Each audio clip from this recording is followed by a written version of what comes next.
Satan interviewing. You know that's what they doing. Stick around. It's about to get all roomy up in here. Remote Ruby starts now. What's up, boys? Yo, happy 20th anniversary of Rails. Happy 20th. Next year, I'll be able to smoke and drink in the U.S. Yep. Wait, you can't smoke until you're 21? They changed it. I learned that recently. What? Bro, I think I was 16 when I first did. No, I was 15 in the South when we first did tobacco. Tobacco. Yeah, hugest, biggest mistake ever. Hugest. Hands down. The biggest, hands down. That's the biggest mistake you've ever made? Probably. Really? Burning down your house? I'm talking about that affects me. Okay, there we go. There we go. How can I make this about me? I told you guys that I needed 5 minutes to like finish waking up, but really I was standing in the mirror pointing at myself. I'm like, you get in there and you make it about you. That's my favorite meme. I love I can't remember what it was. Something happened. I don't know, because a lot of things happened in the US recently. And like Elon Musk posted something and somebody reposted it with that meme. It's so good. I wouldn't know. I have his name blocked on X. I should add his name to the blocked list. Oh, The muted list. Yeah, you have to. He shouldn't even let you block himself. I'm surprised if it's really about him. The don't actually block list. Yeah, it's just when you try and do it, it's just him giving like 2 middle fingers. I own Twitter. That's what I would do. What's Twitter? Biggest L ever because everyone still calls it Twitter. I try and say post, but even just now, it's like, I'm just saying retweet. I'm like, do you repost it? Do you quote post it? It's because X doesn't mean anything without context. X doesn't mean anything without context. Like the letter it's probably X. something I would have learned in anything. math class. Yeah, true. Before we got on this call, I asked Chris what his AC temperature was set at, and then you were like, no, stop, we have to record. Yeah, okay. Yeah, go ahead, Chris. Answer that question. I think it's normally 72. Okay.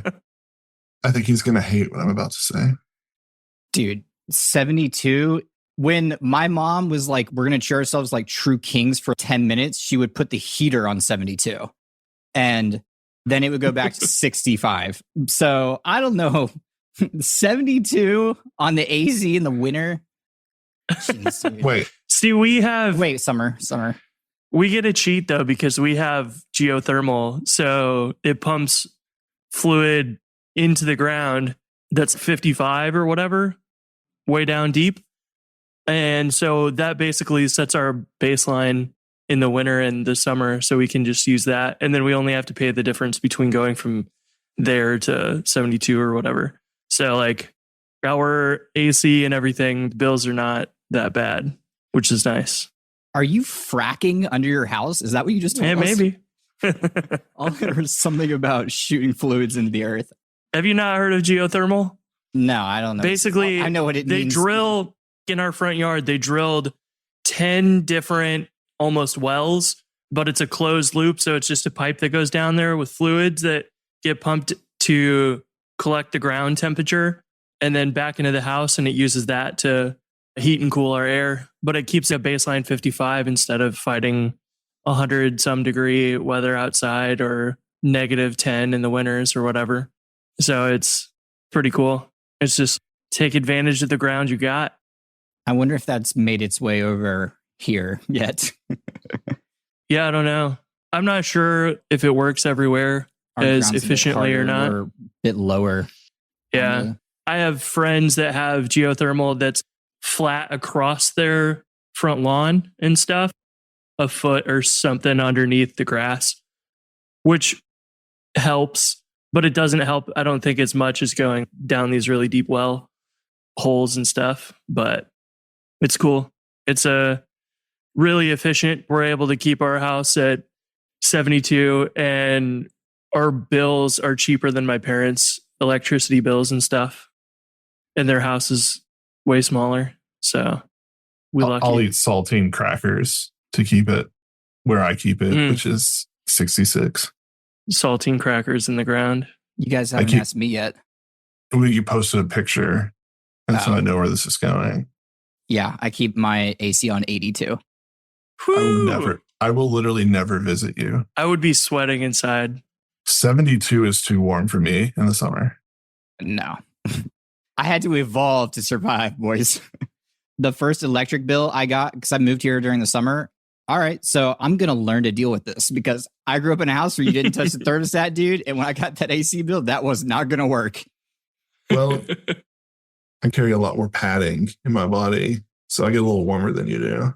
I know everyone's bodies are different. I have a friend who's the same size as me, and he gave me a freaking cold by staying with me in a hotel room because he turned the thermostat to like the Arctic. Yeah, that's the only way I can sleep, dude. 66 at night. I allow myself to have 79 at night. I had to slowly wean myself. Like I went from like 76 to 77 to 78. I think I'm going to try 80. At this point, you're basically camping. You could I'm just live glamping. outside. You don't need to be indoors No. at all. What temperature is it outside for you guys? 90 is the high today.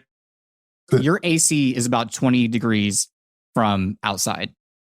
Yeah. And if you think about it, mine is sometimes around that because it's usually 110 right now, although we're about to be in the 120s.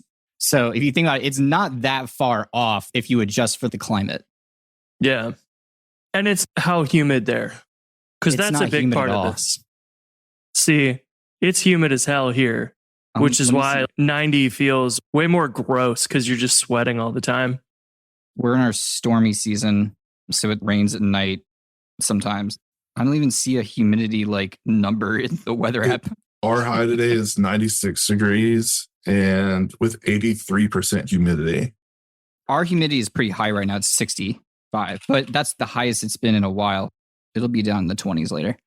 And you can't feel it. So I know what that humidity feels like, dude. It feels completely different. I walk out on my back porch after I hang out from every call and just chill out there for like a few minutes, even in the afternoon. And you can't do that where y'all live. Because as soon as you Yeah. walk outside, your back starts sweating. I grilled last night and I had jeans on. And after I finished, I still had more to grill. And I was like, no, I just did the rest in the stove. It was so hot. Yeah. What you grilling? Chicken. You cooking over there? I pretty much every night make the same meal, which is just chicken. I don't even eat a side. I just grill chicken. Hey, dude, if it works, it works. Well, I'm a creature of habit, Creature of chicken. creature of chicken. Once I find something I like, I just lock in.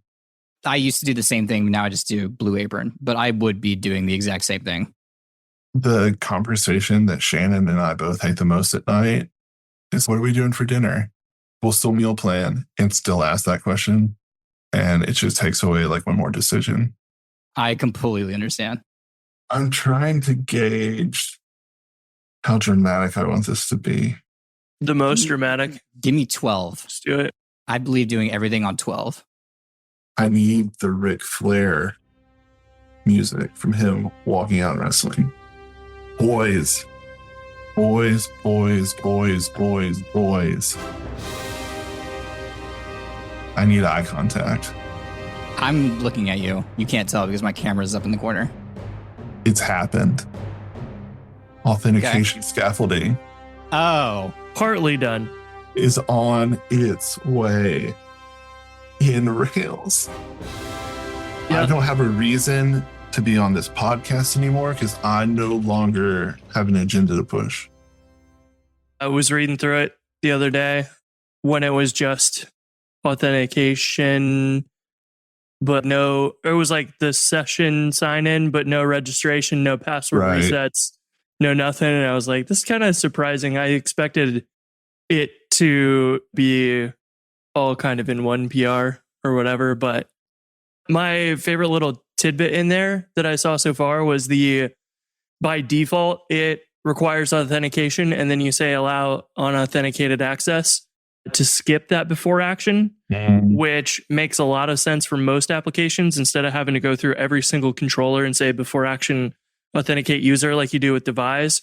It's the opposite. You have it enabled by default, and then your marketing pages, your terms, your privacy, your about page, whatever else, your pricing page, you allow unauthenticated access and do it that way, which I thought was smart.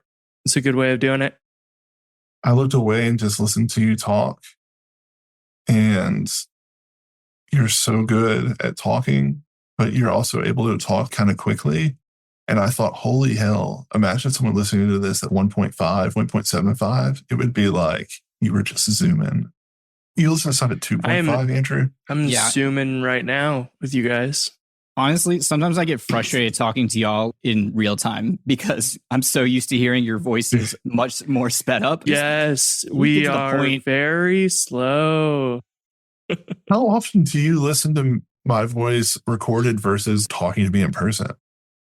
A lot. I've listened to your recorded voice way more than I've talked to you. How? You've been on the majority of these episodes now. He's run you through AI and generated adjacent charms that he can just have generate stuff, and he just talks. No comment. Moving on. Did you order one of the little neck frame things? Jason Charnes reads Wikipedia. No, that's what we should do. Is make his reading Hamill episode. A body pillow version of those. I would buy a Jason Charnes body pillow. Not gonna lie. I uninstalled the Hamill VS Code extension I had, and I opened a Hamill file the other day. Yeah, me too. It was just, what is this, Python? No syntax highlighting. Yeah, it's about the same to me. So still hard to read. I'm excited to see what comes of it. I know it's kind of prototyped and stuff, but one nice thing is if you look at how he did it, he's got users with sessions, and it creates session records with tokens, and has secure token, and it uses that as the key in your cookies. And that means that you could sign out someone's session from another device or whatever, because you have a separate token for each one of those, which I really like. That's a good style of doing that. And it's nice to see that built in or whatever, because that's not something that you get with Devise typically, because you've got the user ID stored in the session instead, and the session cookies, I should say.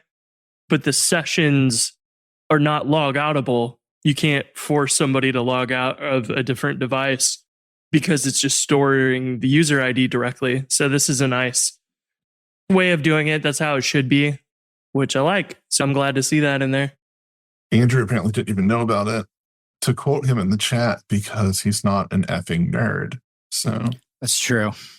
I was watching the GOAT in the Olympics. No, I had no idea. LeBron? Yeah, exactly. No, I was watching Simone Biles. So you were talking about that guy from Turkey that didn't have any safety equipment or anything. I woke up on Twitter and that's everything that we're talking about is these shooter people. I don't even know what's going on. I don't know what the sport is. All I know is that these people are obviously out of a video game. Yeah, 360 no scope. They've obviously escaped their programming and they've leaked into our world. This is like the top Call of Duty players. Yeah, dude, when are we going to get that in the bundle store? Activision or whoever runs it these days. That's what I want. No more Snoop Dogg, no more Nicki Minaj. I want these guys. You've been watching the Olympics? A little bit. I watched the highlights. I've been watching the USA basketball because obviously I've been keeping up with it. I've become a big Anthony Edwards fan. There was some meme that I had sitting in my queue of basketball memes to send you about something that happened in the Olympics. I can't remember what it is, but after this show, I will dig it up for you. Anyway, are we done with the authentication? I think they're still working on it, but hot take. I don't want everyone rolling their own auth, even if they add as many safety rails as possible. I just don't want safety everyone rails. rolling. Got him. I just don't want me, 21, coming out of college, rolling my own auth and rails. There's just so much. I don't want a me 35. I don't either, but I think the only concern I have here is updating for issues, which is why like Devise is nice because you just get a new version of the gem and you get your security updates. This is going to be on you to rerun the generator, override the files, but then you've customized the designs or whatever. So then those will get blown away. You got to undo that.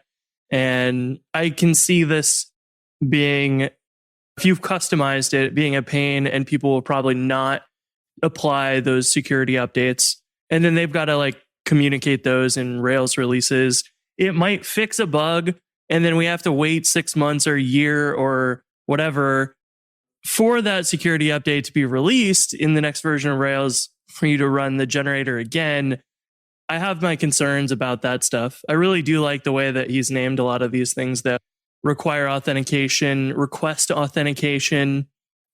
The naming in this stuff is really nice, and I'm excited to see that as a complete thing. But also, yeah, it seems more designed and better for people who are experienced and not designed for people who are not security experts and whatever. But herein lies the problem, right? Here's what's going to happen is someone like me is going to join like a startup or another company, and they're going to be like, we don't need Devise, dude. You can just use it in Rails now. And I'm going to sit there and I'm going to roll my own auth, right?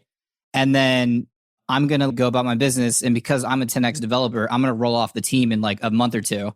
And now product's finished, boys. Yeah. So now instead of something that has documentation, that has maintenance, that has community around it, you're left with some developers' hodgepodge implementation of it.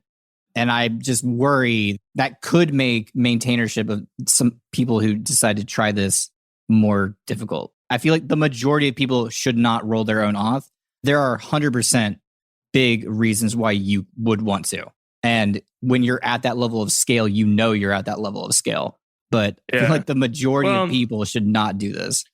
And part of the trouble with this is going to be like, okay, I need two-factor auth. I'm going to have to hack that into this, which means you will have a template that you are messing with that you can easily make mistakes with or whatever. And that's going to be, I think, a little bit causing trouble for people who, if you use Devise, you can grab a two-factor auth gem that adds it into there. They may not be perfect or whatever, but we're going to need people to make a tutorial on how to add safely two-factor auth to the Rails authentication generator and yada, yada. And it's going to be OAuth as well and SAML and everything else. So it'll be like a starting place, but a starting place, I think, more for people who are already familiar with the ins and outs of stuff. And Rails does address a fair bit of things like the user authenticate by stuff where you can say, hey, let's address timing attacks and whatnot. There are just so many subtle things that are issues in authentication that's definitely a concern. Yeah. But we'll see. Maybe they got ideas or strategy for it. I'm all in. It's going to be something that is just a starting place, really. It's not going to be a complete thing. I'll take it. I mean, I'll take it. Nate used to tell me that one of the biggest powers of Rails and Ruby as well is that they give you the power to shoot yourself in the foot if you want to. And so I feel like this is just another example of that. Jason doesn't even have feet at this point. Yeah. You can 100% take advantage of I've been doing that without Rails. Yeah. Great stuff. But there are going to be people out there who shoot themselves with this, and that's just the way it is. But you can do that with Devise. You can. Devise was so good. Devise is really good for me as someone learning Rails, learning programming, who needed to authenticate. I would have screwed that up. But at the same time, I found myself more often than not needing to like extend Devise and tweak it, and which also did not make the upgrade path that much easier. So I guess it's trading one set of problems for another. Yeah. I don't think this is a silver bullet. But I am excited that I'm glad that it exists now. Yeah, like I'm glad there is.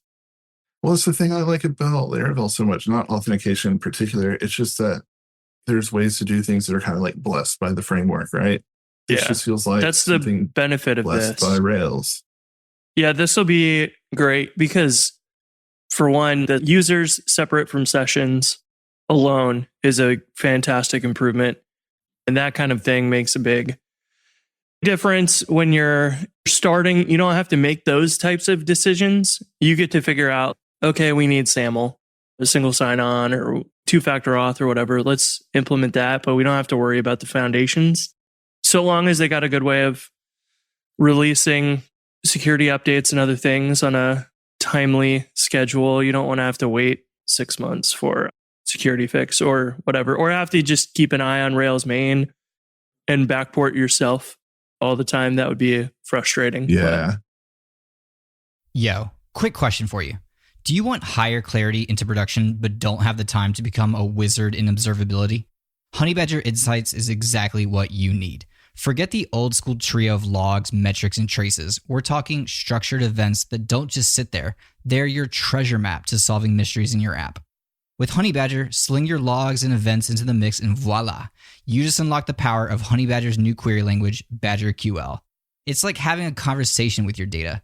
Ask it anything. Turn mishaps into metrics and showcase your wins on dashboards that even the marketing team will drool over. And guess what? This isn't just for big spenders. Honeybadger's got you covered with a free plan that packs a punch, including error tracking, uptime monitoring, sleek status pages, and more. Oh, and speaking of errors, Honeybadger treats them like VIPs at the club. With Insights and BadgerQL, your errors aren't just problems, they're opportunities. Explore your data in ways you didn't think were possible and get the insights that you deserve. Check out honeybadger.io. That's right, honeybadger.io. I feel like I need to go back and listen to the episode we had with Jose Leem.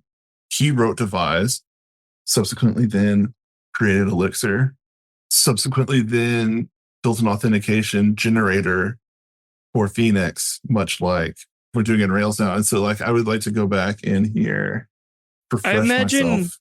My guess is that there aren't going to be a ton of fixes at a certain point. So like Devise, it's pretty much set in stone for the last, I don't know how long. The only change it really needed was turbo support. In theory, this stuff is going to be done. David's probably extracting a fair bit of this from their own applications, Hey, Basecamp, whatever.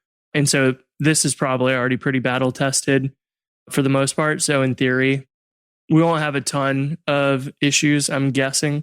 And it's using Authenticate By and other stuff that's been in Rails for quite some time now. So you had everything but the controller logic and the authentication concern in the database models, but like all the little bcrypt stuff and has secure password and whatever is already kind of tried and true. So a lot of stuff has come out in Rails. It has been a while, I guess, in terms of time, but in terms of like the last version or two, ever since Rails 5, I feel like a lot more has gone into some of those methods, like the secure password stuff, the authentication stuff.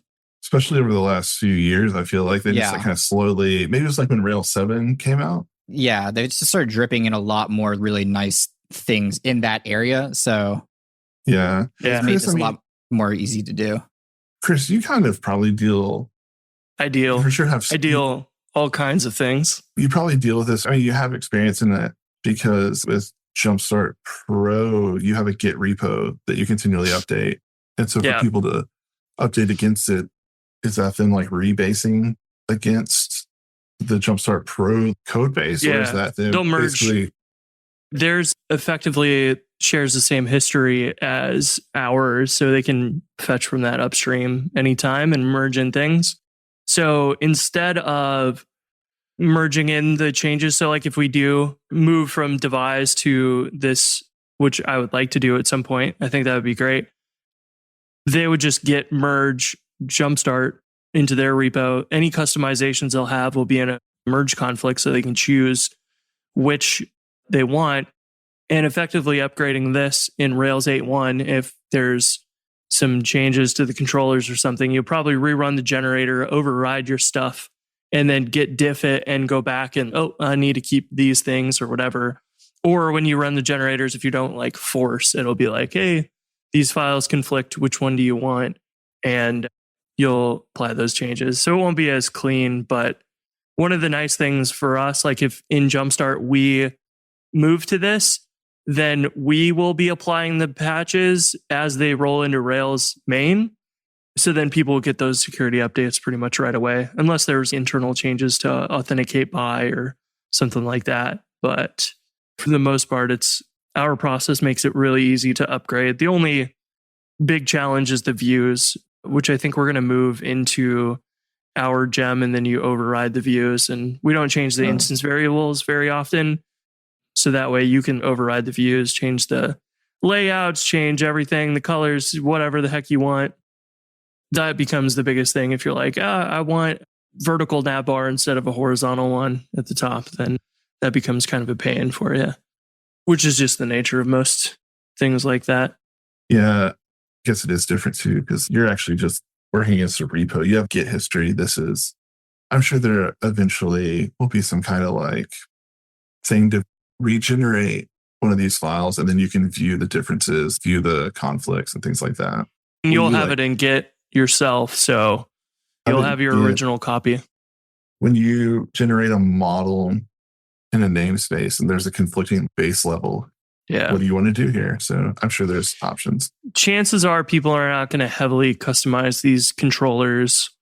They may, but ideally this sessions controller, for example, when you submit your credentials, you can authenticate the user, but then you can say, hey, if there is no two-factor auth enabled, let them log in. But if there is, then let's go prompt them with that. Keep their credentials around, but then force them through the two-factor auth process before they are like fully authenticated and stuff. So chances are you'll maybe include a module like two-factor auth into the sessions controller, and you might inject something like that. But that would be about it. And chances are they're not going to implement any of that stuff if people are wondering, because you've got to have QR code generators. You got to have a page and a form to enable that. Then you got to generate backup codes. You need the OTP gem, RQR code. It's a whole other process. That's quite a lot. Probably somebody will make a gem that extends that, or something that is an additional generator, or just modifies the generator to include some more files and stuff. But it'll be good. I'm excited to see how it progresses, and I'm just really excited to see it. Yeah, it's about time. David promised a lot in December last year for Rails 8, and September is coming up very soon. That's true. And that milestone of Rails 8, well, Rails 7.2 still hasn't shipped yet, finally at least. So maybe we'll get Rails 7.2 final at Rails World, and then the announcement of Rails 8. Did you guys see he mentioned also 2 new solid gems? I saw that. I don't know what those are going to be. Solid mailer, solid record. It just inherits from active record. That's it. There's no differences. It's just SQL on a file system, which is what Postgres is, right? There's just .txt files it dumps user-1.txt. Unencrypted CSV files. Talking about V1 of Mongo.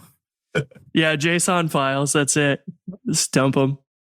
Interesting that solid queue and solid cache are going to be defaults in Rails 8. Require you have a bunch of tables out of the box, which is the first time they're doing anything like that. I've been using both in Jobboardly, and I'm running 50,000 jobs a day through Solid Queue. You gotta pump those numbers up. I know it's not a ton. What did David and Rosa say? They're running everything through Solid Queue now on Hey? Was it? I think so. Which is millions and millions of jobs. Pretty awesome. So like your 50,000 jobs, it's easy peasy for it, which is great. Peasy. The thing I had to do though, I wasn't purging completed jobs, because in Sidekick, that's just a integer in Redis, like the number of completed jobs. And that's a real vanity metric. And I wanted that vanity metric. I would open mission control and it would take 45 seconds. And so finally I had to just set it. It's one of the things you can turn on to just automatically run a job. So every 24 hours, I'm now purging those. Yeah, that makes sense. Do you have it set up as a separate database? No, I just run it in my main one.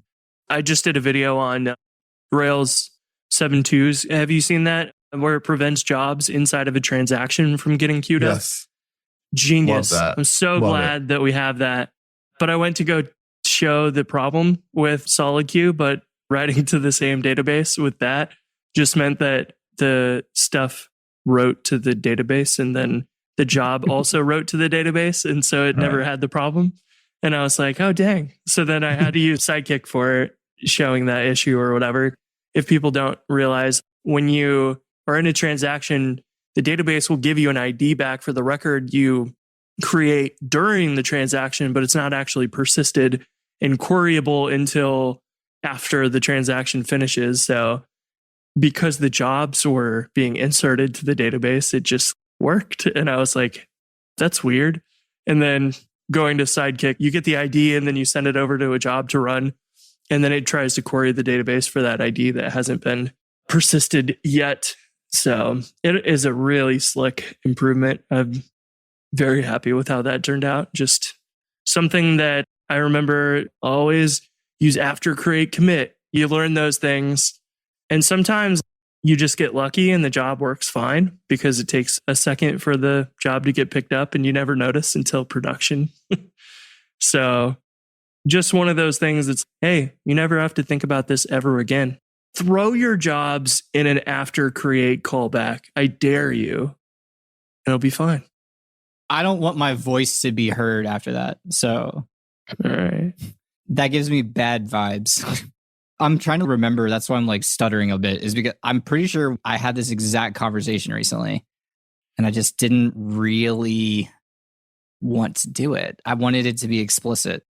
It doesn't hurt to be explicit like that, but unless you have standard RB or something that's able to catch after create versus after create commit, those things are hard to detect, and you can have somebody join the team and accidentally do that, and you might have the mental check that you always make sure you try to do whatever commit first.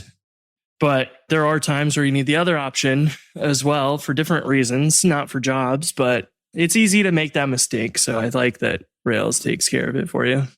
Jason, you were going to dig into something before I interrupted you. Before we interrupt each other. Like any good podcast host. You started the call with it's the 20th anniversary of Rails. And before we where's my cake and pizza? Before we start recording, you were talking about, I don't know, sharing like Rails origin stories. I thought it was a cool idea.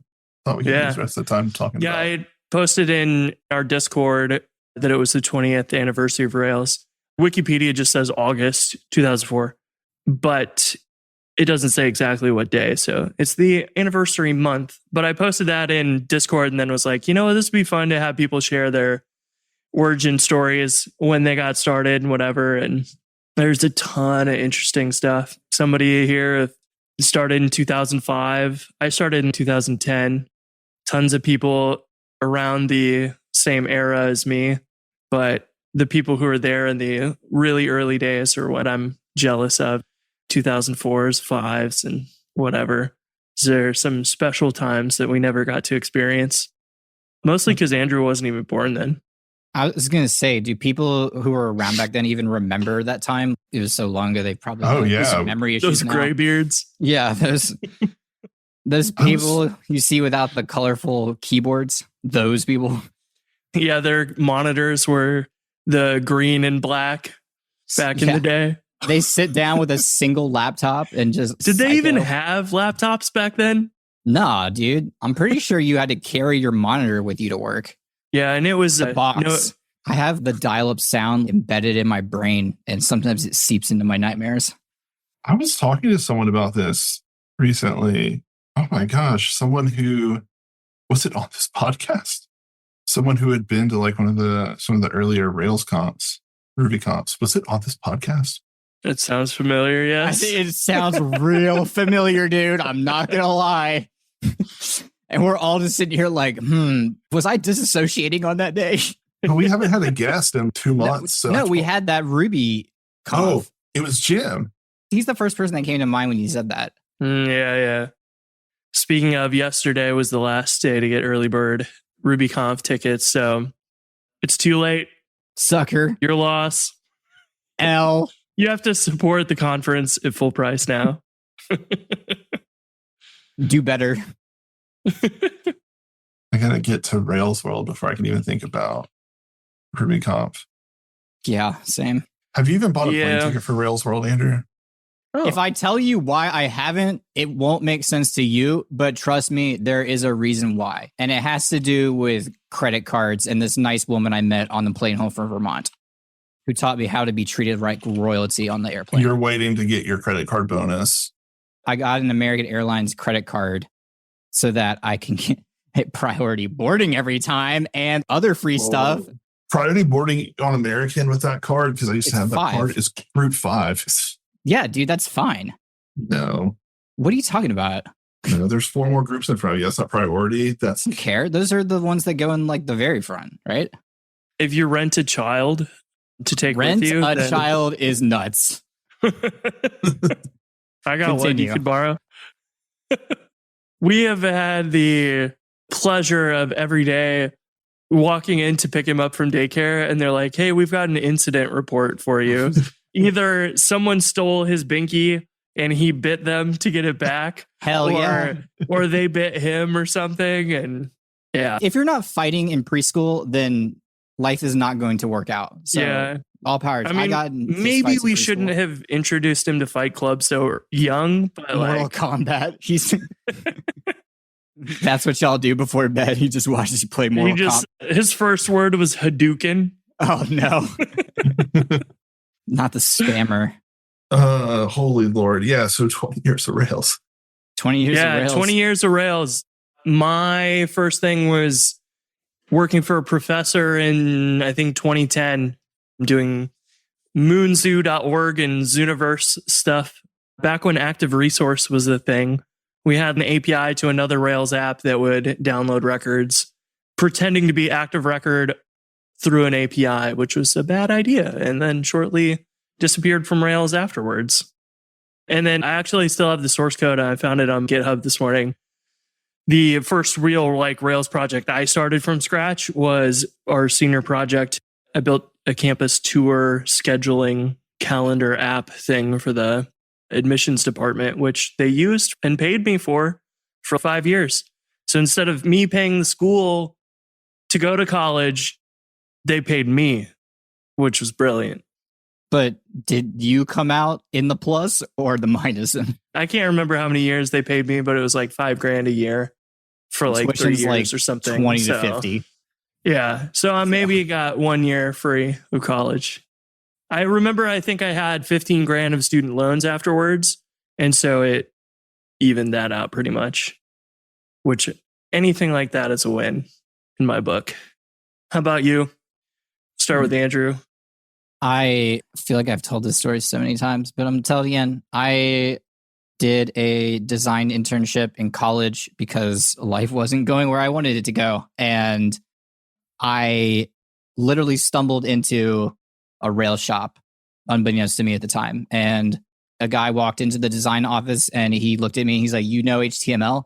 And I said, "Yeah." And he said, "Come with me. I've got something for you." Because the developers weren't giving him what he wanted. And so he went and he was a, "I'm going to make it work" guy. And he got me onto the team basically because I just got things done for him. And they were a Rails shop. And that's where I started doing Rails in 2018. Dang. I think I wrote my first Ruby in It January. was like 2018. a year ago. Feels like it. Wait, you said 2018? 2018. Dang. I know. When did you start? I started Rails in 2011. I had been doing like a ton of HTML for several years. Really frustrated because I couldn't do anything else. I was watching people like build stuff and I couldn't figure out how to do that. But I was working in a music store and we had an e-commerce site. I was going to try and rebuild the e-commerce site in Rails. That's how I learned, actually. I never launched it, but I got a lot of really good experience doing that. And I miss the feeling of being comfortable not being a perfectionist. Like Yeah, when that's a I was really- learning, I wasn't scared to just throw things at the wall. And now I just overthink everything. When I started noticing that, it was when I was finally a professional, like getting paid to write code. And then I felt like I set my own bar higher because this is real stuff that people are paying me actual money for. And I want to make sure it's the best I can deliver. And then I raised my bar, not knowing it. And that also took a lot of the fun out of it too. But that's also kind of why I like the open source stuff, because it never has that sort of as high a bar. Although sometimes if you're building something like a popular gem that a lot of people are using, and if you break something, then you're going to get a lot of issues and whatever. So it does also still tend to have that feeling. But at the same time, Rails has probably made it feel more fun than any other language or framework, Ruby in general as well, that does help keep me from burnout a lot, because it's actually like really enjoyable to go read this code, write that code. It just doesn't feel like I'm iterating loops and creating a for loop I++ less than whatever and doing the C or any other JavaScript loops. It just feels like we have such a good language and a framework that feels more human to read and write over almost anything else. I think that makes it so much fun for me. I agree. It's Ruby at the end of the day. I heard DHH say that on podcasts over the years, but it's taken me up until recently to realize it is Ruby. That's where everything shifted for me, is when I learned Ruby. And I was like, wow, I can do so much with Ruby. I'm so sick of all these other languages. Yeah. Before I was learning Rails to build that e-commerce site, I was trying to do it in just pure PHP. I didn't even know what a framework was. And I was watching Jeffrey Way used to be with Envato, so Tuts Plus, and he had a ton of PHP videos. And I immediately was like, I want to know how databases work. Using these like MySQL functions at the top of the file to open the connection. And MySQL admin, dude. It was nuts. And then I learned, I saw Rails. Every time I say this, I think of, look at all the things I'm not doing. But that's really how I felt. And so my database teacher, because I did my senior project in Rails too, although it wasn't as big or as cool as Chris's. And the first thing she asked me was, where are all the SQL queries? I showed her the logs, trying to prove to her that I wrote it, but she's, where is the SQL? Well, you don't really have to write SQL here. And she's like, really? And I had to write something with Active Record to make it do some random query that she wanted, but it was pretty magical. In our computer science degree, undergrad, we didn't even have a database or a networking course at all. So getting into Rails was like teaching me SQL, and I'm just watching the SQL it generates, learning how to use a database without really writing my own SQL and not knowing how to do joins and whatnot. It was the best tool to teach me SQL super fast. I need to pull this user out of the database. How do you do that? Rails figures it out for me. And that's how I learned the SQL, because I could go learn the SQL, but now I pulled this record out and I don't know what to do with it. And if you're just using the database and just writing queries, it's not that practical, because you just get the record back and then it's, well, how do I put that into a web page or whatever? And Rails gave SQL a purpose. So then it was all much easier to comprehend for me when I'm learning, oh, yeah, that's how this works. That's how I get the user. Then I have it in a Ruby object, and then I can display the email address on the nav bar or whatever. And it just pulled all that together for me. Because my first real job interview, they were like, hey, can you design this database on the whiteboard for us? And I don't know what the hell I'm doing. I know what Rails would want me to do. And so they asked me, like, build this table and add a join table and whatever, and a handful of little things. I have no clue what I'm doing, but this is how I would set it up in Rails models, and they'd be associated with the belongs to on this side and has many on that side and whatever. And they're like, that was too easy for you. I didn't feel like I knew a damn thing, but then Rails had taught me all of that. And I was, dang, this is powerful. That was definitely a special moment where you're questioning if you actually understand anything. And then you have a point where they've proven like you do know what you're talking about, even though you don't believe it. It's good. Rails teaches you to think in objects, which is great for a Ruby programmer and really helpful when thinking about those types of problems. I also just go read that authentication generator and read the words, read the method names, allow unauthenticated access at the top of your controller. Reads beautiful. Resume session. request authentication, whatever the method names in there are, they're just so elegant compared to any other language. That's real special. Boys, let's leave. Farewell. Peace.